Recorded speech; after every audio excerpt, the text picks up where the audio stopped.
പണ്ടൊക്കെ ആണുങ്ങൾ നാട് ഭരിക്കും, പെണ്ണുങ്ങൾ വീട് നോക്കും. പക്ഷേ ഇന്നിപ്പോൾ കാലം മാറി, കഥ മാറി.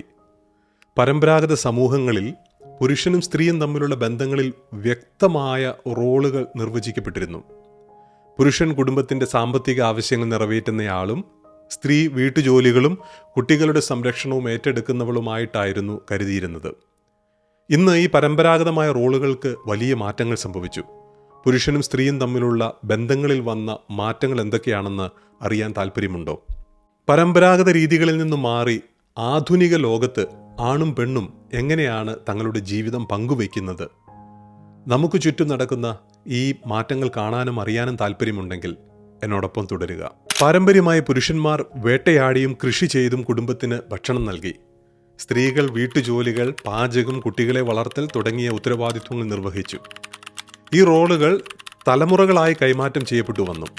പുരുഷന്മാർക്ക് കൂടുതൽ ശാരീരിക ശക്തിയും സ്ത്രീകൾക്ക് വൈകാരികതയും കൂടുതലാണെന്ന ധാരണയിൽ നിന്നാണ് ഈ വിഭജനം രൂപപ്പെട്ടത്.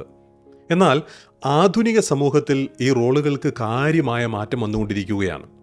സ്ത്രീകൾ വിദ്യാഭ്യാസം നേടാനും ജോലികൾ ചെയ്യാനും തുടങ്ങി. ഇത് കുടുംബത്തിൻ്റെ സാമ്പത്തിക ഭാരം പുരുഷനിൽ മാത്രം ഒതുങ്ങുന്നതല്ല എന്ന് ഉറപ്പാക്കി. ഇന്നത്തെ കാലത്ത് കൂടുതൽ വീടുകളിലും സ്ത്രീയും പുരുഷനും ജോലിക്ക് പോകാൻ ശ്രമിക്കുന്നുണ്ട്. ഇത് പരമ്പരാഗത റോളുകളിൽ വലിയ സ്വാധീനം ചെലുത്തിക്കൊണ്ടിരിക്കുകയാണ്. സമൂഹത്തിൽ ലിംഗസമത്വത്തെക്കുറിച്ചുള്ള കാഴ്ചപ്പാടുകൾ മാറിയതും ബന്ധങ്ങളെ സ്വാധീനിക്കുന്നുണ്ട്. പാർട്ട്ണർഷിപ്പ് എന്ന ഒരു സങ്കല്പം വളരാൻ ആരംഭിച്ചു. ഈ പാർട്ട്ണർഷിപ്പിൽ അഥവാ പങ്കാളിത്തത്തിൽ പരസ്പരമുള്ള ഉത്തരവാദിത്വം അഥവാ മ്യൂച്വൽ റെസ്പോൺസിബിലിറ്റി എന്ന ആശയം ശക്തിപ്പെട്ടു. വീട്ടുജോലികൾ, കുട്ടികളുടെ സംരക്ഷണം, സാമ്പത്തിക ഉത്തരവാദിത്വങ്ങൾ എന്നിവ തുല്യമായി പങ്കിടുന്നത് ഇപ്പോൾ സർവ്വസാധാരണമായി മാറിക്കഴിഞ്ഞു. ഉദാഹരണത്തിന്, ഒരു വീട്ടിൽ ഭാര്യയും ഭർത്താവും ജോലിക്ക് പോകുന്നുവെങ്കിൽ അവർ വീട്ടുജോലികളും കുട്ടികളുടെ കാര്യങ്ങളും ചെയ്യുന്നതിൽ ഒരുമിച്ച് നിൽക്കാൻ തുടങ്ങി. ഭാര്യയ്ക്ക് പാചകം ചെയ്യാൻ സമയമില്ലെങ്കിൽ ഭർത്താവ് അത് ചെയ്യാൻ തുടങ്ങി. അതുപോലെ ഭർത്താവിന് കുട്ടികളെ സ്കൂളിൽ കൊണ്ടുവിടാൻ സമയമില്ലെങ്കിൽ അത് ഭാര്യ ചെയ്യാൻ തുടങ്ങി. ഈ മാറ്റങ്ങൾ സമൂഹത്തിൽ വളരെ വേഗത്തിലാണ് സംഭവിച്ചത്, അല്ലെങ്കിൽ ഇപ്പോൾ സംഭവിച്ചുകൊണ്ടിരിക്കുന്നത്. പക്ഷേ ഈ മാറ്റം അത്ര എളുപ്പമായിരുന്നില്ല, അല്ലെങ്കിൽ എളുപ്പമല്ല എന്നുള്ളതാണ് വാസ്തവം.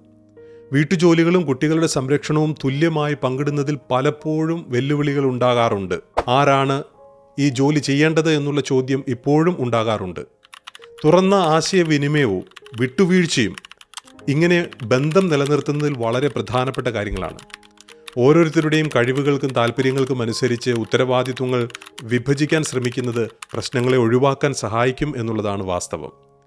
തുല്യ പങ്കാളിത്തം ബന്ധങ്ങളിലെ സമ്മർദ്ദം കുറയ്ക്കുകയും സന്തോഷം വർദ്ധിപ്പിക്കുകയും ചെയ്യുന്നു. ഉദാഹരണത്തിന്, ഒരു സ്ത്രീക്ക് ഓഫീസ് ജോലിക്ക് ശേഷം വീട്ടുജോലികൾ ചെയ്യാൻ ബുദ്ധിമുട്ടുണ്ടെങ്കിൽ ഭർത്താവിന് സഹായിക്കാൻ കഴിയും. അവിടെ നമ്മുടെ സാമൂഹികമായ കാഴ്ചപ്പാടുകൾക്ക് പരിഗണന നൽകാതെ തങ്ങൾ തമ്മിലുള്ള പരസ്പര ബന്ധത്തിന് പ്രാധാന്യം നൽകുകയും പരസ്പരം സഹായിക്കുകയും ചെയ്യണം. അതുപോലെ പുരുഷന്മാർക്ക് കുട്ടികളെ പഠിപ്പിക്കുന്നതിലോ അവരെ പരിപാലിക്കുന്നതിലോ കൂടുതൽ താല്പര്യമുണ്ടെങ്കിൽ അവർക്ക് ആ ഉത്തരവാദിത്വങ്ങൾ ഏറ്റെടുക്കാം. സമൂഹത്തിൻ്റെ കാഴ്ചപ്പാടുകൾ മാറ്റിവെച്ച് സ്വന്തം സന്തോഷം നേടാനായിട്ട് പരിശ്രമിക്കുക എന്നുള്ളതാണ് പ്രധാനം. ഇങ്ങനെ പരസ്പരം തങ്ങളുടെ ശക്തി എവിടെയാണ് എന്ന് തിരിച്ചറിഞ്ഞ് ഉത്തരവാദിത്വങ്ങൾ ഏറ്റെടുത്ത് സഹായിക്കുന്നതിലൂടെയാണ് കുടുംബജീവിതം സന്തോഷകരമായിട്ട് മാറുന്നത്.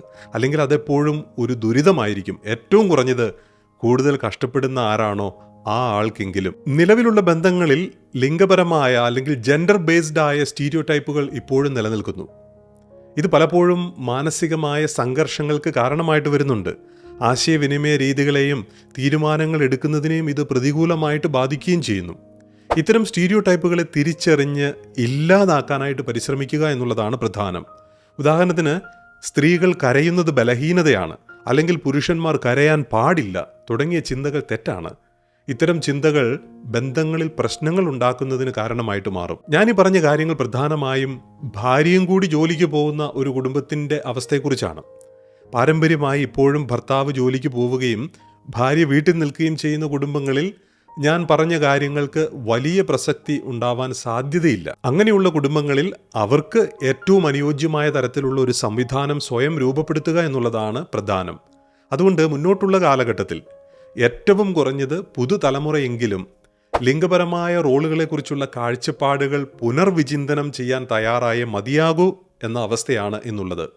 പരസ്പര ബഹുമാനത്തിലും പങ്കാളിത്തത്തിലും അധിഷ്ഠിതമായ ബന്ധങ്ങൾ വളർത്തിയെടുക്കാനും തുല്യതയും പരസ്പര ധാരണയുമുള്ള ഒരു ഭാവിയെക്കുറിച്ച് ചിന്തിക്കാനും അതിലേക്ക് ഒരുമിച്ച് നീങ്ങാനും നാം തയ്യാറാകേണ്ടതുണ്ട്. ഓരോ വ്യക്തിയും സ്വന്തം ചിന്താഗതികൾ മാറ്റുകയും പങ്കാളിയുമായി തുറന്ന് സംസാരിക്കുകയും ചെയ്തെങ്കിൽ മാത്രമേ കുടുംബ ബന്ധങ്ങൾ ഊഷ്മളമാകുകയുള്ളൂ. പരസ്പരം മനസ്സിലാക്കാനും ബഹുമാനിക്കാനും കഴിയുന്ന ബന്ധങ്ങളാണ് നമുക്കിന്ന് ആവശ്യം. അവിടെ സ്ത്രീയും പുരുഷനും തുല്യരായിരിക്കും. നിങ്ങൾ ഇപ്പോഴെന്താണ് ചിന്തിക്കുന്നത്?